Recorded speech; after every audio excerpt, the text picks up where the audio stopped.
त्याग संन्यास्त जीवन की सबसे पहली सीढ़ी। संन्यास्त जीवन तो छोड़िए, सांसारिक जीवन में भी त्याग के बिना आप कुछ हासिल नहीं कर सकते। आज की जो कहानी मैं सुनाने जा रहा हूँ वो त्याग पर आधारित है। इस कहानी को सुनकर आपका मन त्याग को अच्छी तरह से समझ जाएगा। इससे पहले कि आप इस कहानी में खो जाएं, इस चैनल को सब्सक्राइब जरूर कर लें। तो चलिए कहानी शुरू करते हैं। किसी गांव में मंगल नाम का एक आदमी रहता था। वो अकेला ही उस गांव में अपना जीवन व्यतीत करता था। उसका कोई परिवार नहीं था। वो प्रतिदिन जंगल में अपनी बैलगाड़ी लेकर जाता और खूब सारी लकड़ियां काट कर ले आता और शहर ले जाकर उन्हें बेच देता, जिससे उसे कुछ पैसे मिल जाते थे और उसी से वो अपना जीवन का निर्वाह करता था। एक दिन दोपहर के बाद का समय था। मंगल बैलगाड़ी पर लकड़ियां लेकर शहर की ओर जा रहा था। तभी जंगल में उसे एक आदमी दिखाई दिया जो पैदल चलते चलते थक गया था। वो आदमी शहर का रहने वाला था। उसका नाम सूरज था। मंगल को देखकर सूरज कहता है कि भाई, यदि आप शहर की तरफ जा रहे हो तो मुझे आप अपनी बैलगाड़ी पर बैठा लो। मैं पैदल चल चल कर थक गया हूँ और यहाँ कोई सवारी भी नहीं मिल रही है। यदि आप मेरी मदद कर देंगे तो मैं आपका बहुत आभारी रहूँगा। मंगल उसकी बात मान लेता है और सूरज को बैलगाड़ी पर बिठाकर ले जाता है और उससे कहता है कि मनुष्य ही मनुष्य की सहायता नहीं करेगा तो कौन करेगा। दोनों पूरे रास्ते बहुत प्रेम से बातें करते हुए आते हैं।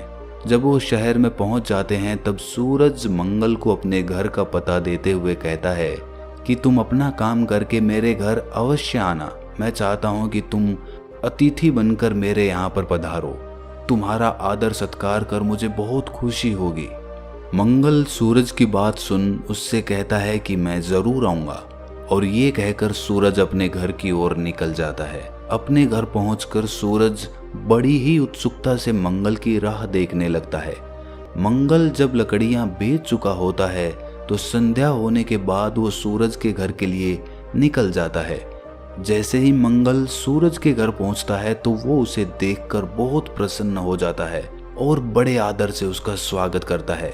उसे अच्छे से अच्छा भोजन खिलाता है और उसके बाद सोने का सुंदर प्रबंध कर देता है। रात में दोनों देर तक आपस में बातचीत करते रहते हैं। अब सूरज और मंगल में बहुत गहरी मित्रता हो गई थी। अगले दिन मंगल वापस से गांव के लिए निकल जाता है।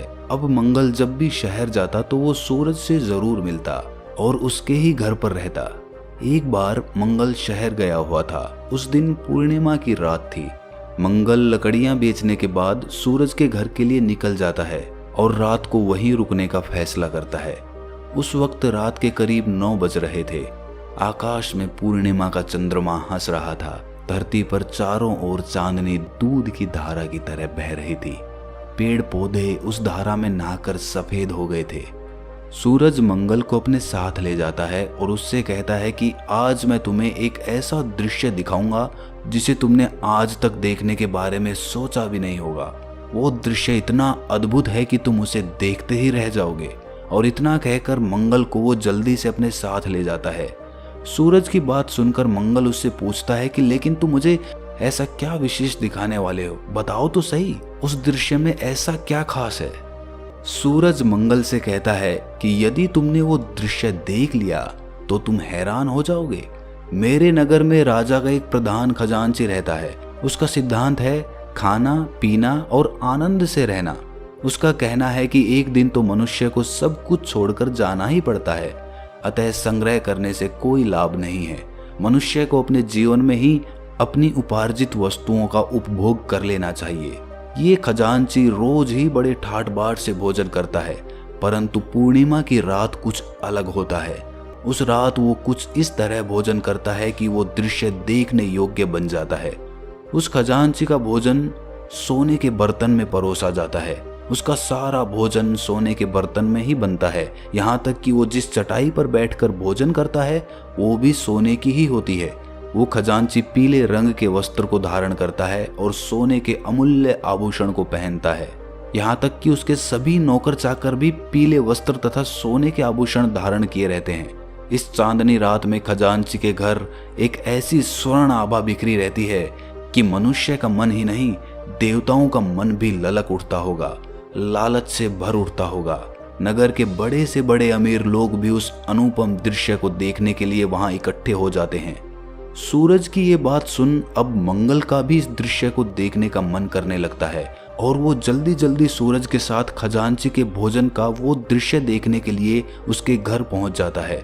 जब वो वहां पर पहुंच जाता है तो देखता है कि वहां पहले से ही मेला लगा हुआ था। दूसरी तरफ खजांची पीले वस्त्र और सोने के आभूषण को पहन भोजन करने के लिए सोने की चटाई पर बैठ जाता है और उसके आगे सोने के पात्रों में तरह तरह के व्यंजन परोसे जा रहे होते हैं। ये दृश्य देखकर मंगल अपने मन को वश में नहीं कर पाता। वो धीरे से सूरज को कहता है कि ये तो सचमुच अद्भुत दृश्य है। मैंने आज तक ऐसा दृश्य कल्पना में भी नहीं सोचा था, देखना तो दूर की बात है। काश मैं भी एक दिन इसी तरह का भोजन कर पाऊं। पर क्या कभी संभव हो सकता है? नहीं, इस गरीब के जीवन में ये कभी नहीं हो सकता। जब मंगल ये बात धीरे से सूरज से कहता है तब खजांची ये बात सुन लेता है। वो दृष्टि उठाकर मंगल की तरफ देखता है। उसे मंगल के मुख पर कुछ अनूठापन सा दिखाई पड़ा। उसे लगा कि इस मनुष्य के शरीर के भीतर कोई चमत्कार है। कुछ समय बाद जब खजांची भोजन कर लेता है तब वो मंगल को अपने पास बुलाता है और उसकी ओर ध्यान से देखकर मंगल से कहता है कि मैं जानता हूं कि तुम मेरी तरह ही पूर्णिमा की रात का भोजन करना चाहते हो। ये सुनकर मंगल हैरान हो जाता है कि उसे ये बात कैसे पता चल गई। खजांची कहता है कि यूं हैरान मत हो, मैंने तुम्हारी बात सुन ली थी। यदि तुम मेरी तरह भोजन करना चाहते हो तो उसके लिए तुम्हें काफी कठोर तपस्या करनी होगी। क्या तुम ये कर पाओगे? ये सुनकर मंगल कुछ देर सोच में पड़ जाता है और तब कहता है कि श्रीमान, यदि एक दिन मुझे आपके समान भोजन करने का अवसर मिले तो मैं तब क्या पहाड़ भी उठाने के लिए तैयार हूँ। ये सुनकर खजांची थोड़ा सोचते हुए कहता है कि नहीं, तुम्हें पर्वत नहीं उठाना पड़ेगा, तुम्हें 3 वर्षों तक खेतों में काम करना होगा। ये सुनकर मंगल कहता है कि श्रीमान, मैं अपनी इच्छा की पूर्ति के लिए आपके खेतों में काम करने के लिए तैयार हूँ, पर 3 वर्षों के बाद मुझे आपके समान भोजन करने का अवसर प्राप्त होगा ना? मंगल की बात सुनकर वो खजांची दृढ़तापूर्वक उससे कहता है कि अवश्य प्राप्त होगा।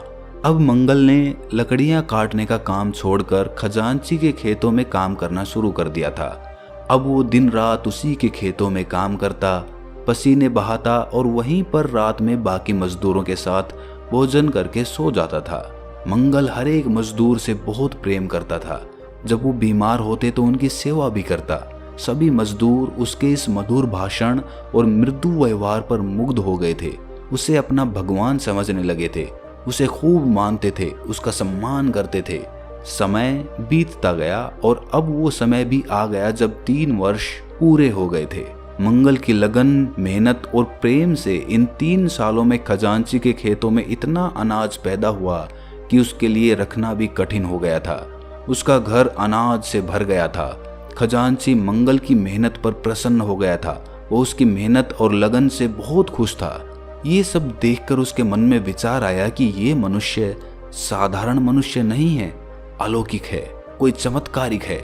जब पूरे 3 वर्ष बीत जाने के बाद मंगल पुनः खजांची के सामने उपस्थित होता है तब खजांची बड़े ही प्रेम और विनम्रता के साथ मंगल से कहता है कि मैं तुम्हारी इस मेहनत पर बहुत ज्यादा खुश हूँ।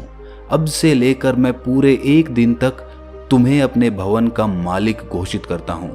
तुम्हारा जो मन करे वो करना, जो पहनना हो, खाना हो, जैसा रहना हो, इस सब की तुम्हें पूरी आजादी है। ये सुनकर मंगल खजांची से कहता है कि मालिक, मैं आपके भवन का मालिक नहीं बनना चाहता, मुझे तो बस आपके समान 1 दिन के लिए भोजन करना है, मेरी इतनी सी इच्छा है। ये सुनकर खजांची मंगल से कहता है, पर तुमने जिस लगन और मेहनत से काम किया है उसे देखते हुए तुम्हारी ये मजदूरी भी बहुत कम है, तुम केवल 1 दिन के लिए मालिक बनोगे। इतना कहकर वो अपने सभी नौकरों को ये आदेश देता है कि 1 दिन के लिए मंगल तुम्हारा और इस भवन का मालिक होगा। तुम सभी को उसकी आज्ञाओं का पालन करना होगा। तुम लोगों को उसकी आज्ञा का पालन उसी तरह करना होगा जिस तरह मेरी आज्ञा का पालन करते हो।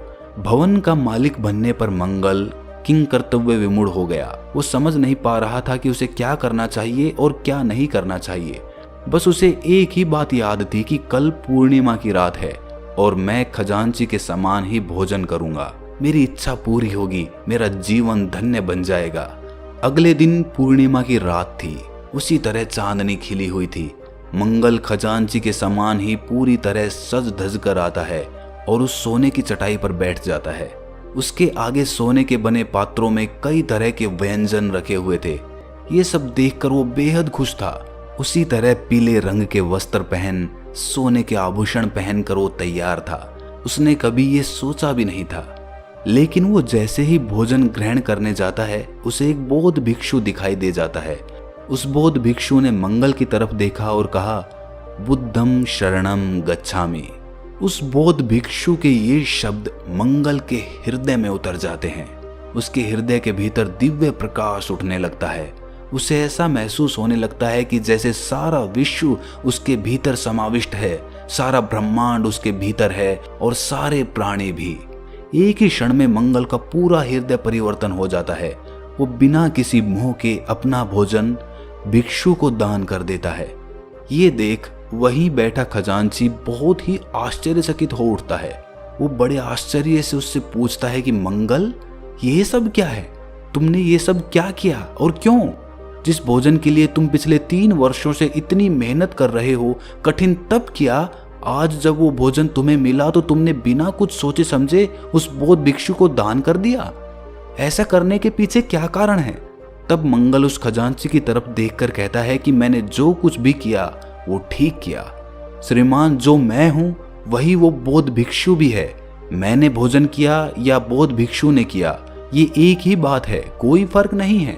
हम एक ही समान हैं। मंगल की बात सुनकर खजांची उस पर मुग्ध हो जाता है। वो कहता है कि आज से मैं तुम्हें सदा के लिए अपने घर का मालिक बनाता हूँ। परंतु मंगल ने ये मालिकाना भी उस बौद्ध भिक्षु को दान में दे दिया। जब कुछ दिनों बाद मंगल के इस दान की खबर राजा तक पहुंची, तब वो भी मंगल के त्याग और सुंदर वचनों से प्रसन्न होकर उसे अपना पूरा राज्य देने की घोषणा करता है। लेकिन मंगल ने वो भी ना रखकर वो भी उस बौद्ध भिक्षु को दान में दे दिया। ये सब देखकर वो बौद्ध भिक्षु कहता है कि इस मनुष्य की मेहनत और लगन पर प्रसन्न होकर महात्मा बुद्ध ने इसे अपने शरण में ले लिया है। और जो प्राणी भगवान बुद्ध की शरण में जाता है, उसे ब्रह्मांड का राज्य भी तुच्छ लगने लगता है। उसके लिए ये सब कुछ नहीं होता और ना ही उसका इन सब से कोई मोह होता। मंगल के त्याग का प्रभाव खजांची और राजा के मन पर भी प्रभाव छोड़ता है और तब वो दोनों भी सब कुछ त्याग देने का मन बनाते हैं और अपना सब कुछ छोड़कर बौद्ध भिक्षु बन जाते हैं। ये कहानी सुनकर आपके मन में जरूर ये सवाल उठा होगा कि अगर हम सब कुछ त्याग देते हैं, यानी कि उस राजा ने अगर सब कुछ त्याग दिया, तो राजपाट कौन चलाएगा? सृष्टि की व्यवस्था कैसे बनी रहेगी? जी हाँ दोस्तों, ये सवाल तार्किक है और इसका जवाब जानना भी बहुत जरूरी है। परमात्मा की प्राप्ति के लिए त्याग बहुत जरूरी होता है, लेकिन हम जिस त्याग को जानते हैं वो त्याग कोई और ही त्याग होता है। हम अपने जीवन का निर्वाह करते हुए, अपनी जिम्मेदारियों का निर्वाह करते हुए, सारी मोह माया के बीच रहते हुए भी उस मोह माया से अलग रह सकते हैं। मतलब हमारा उस मोह माया से मोह नहीं होना चाहिए। हम जो भी करें, पैसा कमाएं, प्रेम करें अपने बच्चों से, अपने परिवार से, अच्छा घर बनाएं, अच्छी गाड़ी लें, लेकिन ये भी जान लेना जरूरी है कि दुनिया में सब कुछ नश्वर है। मतलब कभी ना कभी सब कुछ खत्म हो जाएगा। और जब आप पूरी तरह से किसी चीज के मोह में पड़ जाते हैं तो आप त्याग नहीं कर पाते। त्याग किसी चीज को छोड़कर दूर चले जाना नहीं है, बल्कि उसी चीज के साथ रहकर ये समझना कि वो नश्वर है। यही त्याग है और यही त्याग का मतलब है। अगर ये कहानी आपको पसंद आई तो इस चैनल को सब्सक्राइब जरूर कर लें। तो मिलते हैं अगली कहानी में, तब तक के लिए अपना ख्याल रखें।